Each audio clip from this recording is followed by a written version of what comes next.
Mes parents avaient décidé d'organiser un dîner de famille pour l'anniversaire de mon mari, et nous pensions que ce serait une fête en son honneur. Mais à notre arrivée, pas de gâteau, aucune mention de son anniversaire, et même ses propres parents n'étaient pas invités.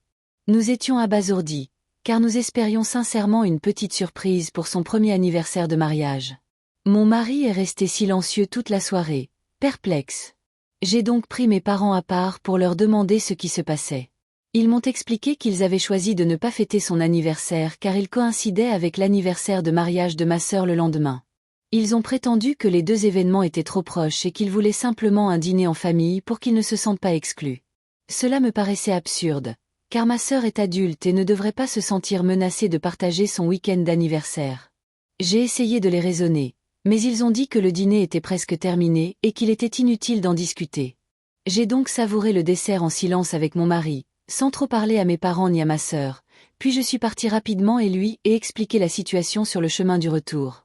Il était contrarié que même ses parents n'aient pas été invités, ce qui nous semblait le minimum, et nous étions tous les deux mécontents.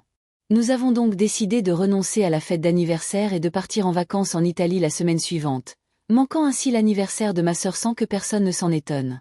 À notre retour, nous avons choisi de limiter les contacts, car la façon dont ils avaient géré son premier anniversaire dans notre famille était blessante et mesquine. Quelques jours plus tard, mes parents ont appelé pour me demander de l'argent afin d'aider ma sœur à payer son loyer, ce que j'ai refusé, surtout après le fiasco du dîner d'anniversaire. Quand ils m'ont traité d'égoïste et ont accusé mon mari de m'isoler, j'ai craqué. J'ai calculé le montant exact que nous avions dépensé pour notre voyage en Italie, qui correspondait par hasard à la somme dont ma sœur avait besoin, et j'ai envoyé une capture d'écran à mes parents, en leur expliquant que puisqu'ils nous avaient laissé tomber pour l'anniversaire de mon mari, je devais me rattraper, et que s'ils cherchaient un coupable, ils n'avaient qu'à se regarder dans un miroir. Ils étaient furieux et exigeaient que je m'excuse, mais mon mari était d'accord. Je n'avais aucune raison de le faire, car leur comportement était injuste et inéquitable envers nous deux. Depuis, j'ai bloqué tous leurs messages pour éviter leur harcèlement incessant, tout en restant vigilante en cas d'urgence. Je me suis dit que leur attente d'une aide financière était absurde, car nous n'avions jamais dépendu d'eux et nos situations financières étaient comparables. Avec le temps, j'ai découvert par ma tante que mes parents me dénigraient auprès du reste de la famille, essayant de les monter contre mon mari. Cela n'a fait que confirmer qu'une confrontation directe était inutile. Nous avons donc créé une conversation de groupe avec les membres de la famille pour exposer notre version des faits, en précisant que mon mari ne m'isolait pas et en disant la vérité. Tout le monde a accepté et s'est excusé pour le malentendu, laissant à mes parents le choix de poursuivre ou non leur relation.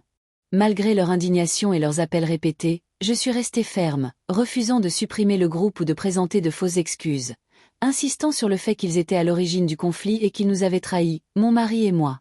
La tension est montée d'un cran lorsqu'ils m'ont confrontée chez moi, en présence de ma sœur. Ils ont tenté de me manipuler émotionnellement, mais je leur ai clairement fait comprendre qu'ils devaient partir sous peine d'appeler la police. Finalement, ils sont partis à contre-cœur, confortant ma décision de ne privilégier que ceux qui me privilégient, mon mari, quelques membres de ma famille et mes amis. 1 an plus tard, après des mois d'essai, nous avons reçu l'heureuse nouvelle, j'étais enceinte. Ma sœur nous a félicités, mais mes parents, eux, ne l'ont pas fait, confortant ma volonté de ne pas avoir d'attente trop élevée. Pourtant, je suis comblée et reconnaissante pour la famille que nous construisons ensemble, loin de l'influence néfaste de leur comportement.